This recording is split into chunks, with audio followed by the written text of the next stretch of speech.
तो चलिए अब पढ़ लेते हैं कि लसीका क्या होता है। नहीं, लसीका जिसको हम लोग लिम्फ भी बोलते हैं, इसको आज हम लोग समझ लेते हैं लिम्फ या फिर लसीका क्या होता है तथा इसका हमारे शरीर में क्या काम होता है, या परिवहन तंत्र में किस प्रकार से ठीक है सहायता करती है, इसको भी हम लोग समझेंगे। ठीक है, तो चलिए सीख लेते हैं कि लसीका किसे कहते हैं। ठीक है, तो लसीका जो है वह कोशिकाओं के चारों ओर द्रव की एक पतली परत होती है, यानी हमारी जितनी भी कोशिकाएं हैं उस कोशिकाओं के चारों ओर ठीक है एक पतला द्रव का एक लेयर पाया जाएगा, द्रव पाया जाएगा, उसी को हम लोग बोलते हैं ठीक है कौन सी लसीका बोल देते हैं या फिर उत्तक द्रव बोल देते हैं। ठीक है, उत्तक द्रव भी बोलिए या फिर लसीका बोलिए या फिर लिम्फ बोलिए, तीनों एक ही चीज है। ठीक है, इसका कार्य यह होता है, यह हमारे रुधिर वाहिकाओं ठीक है रुधिर वाहिकाओं और कोशिकाओं के मध्य आदान प्रदान करवाने का काम, यानी पदार्थों का आदान प्रदान करवाने का काम करती है। जैसे मान लीजिए हम लोग कोनो भी चीज मान लीजिए खाते होते हैं, मान लीजिए खाते पीते हैं तो ग्लूकोज पच के क्या बनता है, वो ग्लूकोज। अब ग्लूकोज देखिए यानी रुधिर के माध्यम से कहाँ तक जाता है, कोशिकाओं तक जाता है, तो रुधिर डायरेक्ट कोशिकाओं को नहीं देता है।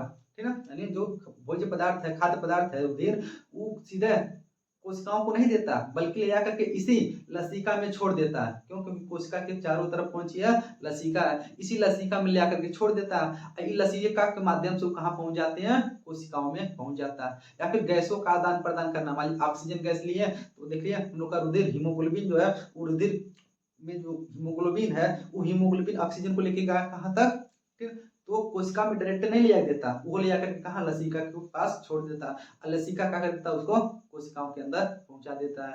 या फिर कोशिका के अंदर कोनो भी अपशिष्ट पदार्थ बना जैसे कार्बन डाइऑक्साइड, वो देखिए लसीका उसको बाहर निकाल करके किसको दे देगा, रुधिर को दे देगा, और रुधिर उसको ठीक है लेकिन पुणे जहां उसको ले जाना रहेगा उसको लेके चला जाएगा। तो इस तरह से देख रहे हैं हमारे कोशिकाओं के चारों ओर एक द्रव की पतली लेयर पाई जाती है, सभी कोशिकाओं के चारों तरफ। इस तरह कर सकते हैं हम लोग, हमारे उत्तकों के चारों तरफ बोल लीजिए या फिर कोशिकाओं के चारों तरफ एक द्रव की एक पतली लेयर पाई जाएगी, उसी लेयर को हम लोग क्या बोलते हैं, उत्तक द्रव या फिर लसीका या फिर लिम्फ बोलते हैं। अब इस लिम्फ का निर्माण कहाँ से होता है, तो इस लिम्फ का निर्माण भी एक तरह से कह लीजिए रुधिर से ही हुआ है। जब हम जानते हैं जब हम लोग का रुधिर कहाँ रुधिर वाहिकाओं में बहता है, यानी धमनी या फिर सीरा बहेगा, वो धमनी या सीरा आगे चल के बहुत सारी पतली पतली नसों में बट जाती है, जिसको क्या बोलते हैं, केशिका बोलते हैं। अब इसी केशिका में से ठीक है कुछ द्रव जैसे कुछ प्लाज्मा छन के बाहर आ जाता है, कुछ डब्ल्यूबीसी छन के बाहर आ जाता है, जो कोशिकाओं के चारों तरफ जा करके रुक जाते हैं,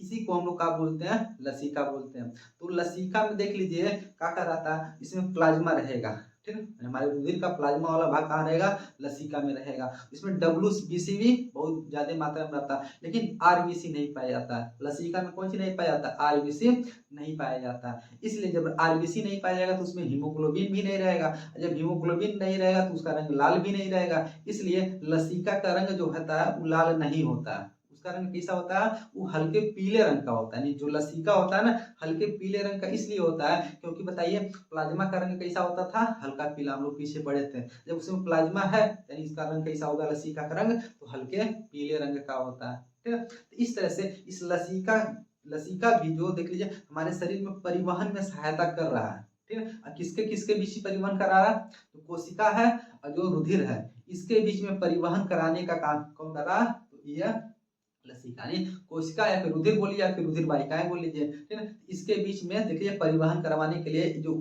तरल द्रव है इनके बीच में, उसी को हम लोग क्या बोलते हैं, लसीका बोलते हैं। अभी लसीका हमारे पूरे शरीर में फैला रहता है, पूरे शरीर में एक तंत्र के रूप में कार्य करता है, समझ लीजिए। ठीक है, इस तंत्र को हम लोग बोलते हैं कौन सी, लसीका तंत्र। अभी लसीका जिस वाहिनी में बहता है ना उसको बोलते हैं हम लोग लसीका वाहिनी बोलते हैं, क्या बोलेंगे उसको, लसीका वाहिनी। अब इस लसीका तंत्र के टोटल देख लीजिए क्या भाग होते हैं, 3 भाग होते हैं। लसीका तंत्र के क्या भाग होते हैं, 3 भाग होते हैं। एक को बोलते हैं हम लोग कौन सी, लिम्फ केशिका है, इसको लसीका केशिका बोल लीजिए या फिर लिम्फ को लसीका भी बोलते हैं ना। कौन सी होता है, लिम्फ केशिका, दूसरा लिम्फ वाहिकाएं, तीसरा होता है कौन सी, लिम्फ गांठें या फिर लिम्फ ग्रंथियां बोलते हैं। ठीक है, देख लीजिए पतली पतली लिम्फ केशिकाएं रहती हैं, जो पतली पतली देखिए केशिकाएं रहती है उसको क्या बोलते हैं, लिम्फ केशिकाएं। वही आगे चल के जुट करके एक मोटी सी नली बनाएंगे उसको क्या बोलेंगे, लिंक वाहिकाएं बोलेंगे। फिर उसके लिंक वाहिकाओं में छोटे छोटे गांठ होते हैं, उन गांठों को हम लोग क्या बोलते हैं, लिम्फ गांठें बोलते हैं या फिर लिम्फ ग्रंथियां बोलते हैं।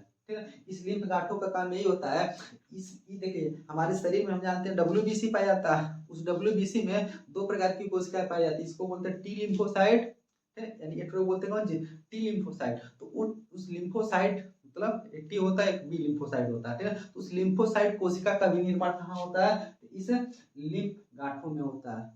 तो बताइए जब लिम्फोसाइट कोशिका का निर्माण होगा यानी डब्ल्यूबीसी का निर्माण होगा, डब्ल्यूबीसी का निर्माण मतलब हमारे शरीर का प्रतिरोधक क्षमता बढ़ेगा।